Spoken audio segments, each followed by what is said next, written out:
Hello বন্ধুরা, এই লাউটা আমি কাটবো। এবারে দেখো সব কাটা হয়ে গেছে, মাছে নুন হলুদ মাখানো হয়ে গেছে। মাছের শুধু ছাল করব।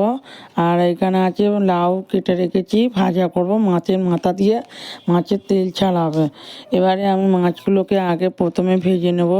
ভেজে নিয়ে তারপর মাছের তেল ছাল করব। এইদিকে দেখো মাছের তেল ছালও হয়ে গেছে। আর এবারে নামিয়ে নেব। এবারে করব আমি লাউ ভাজা।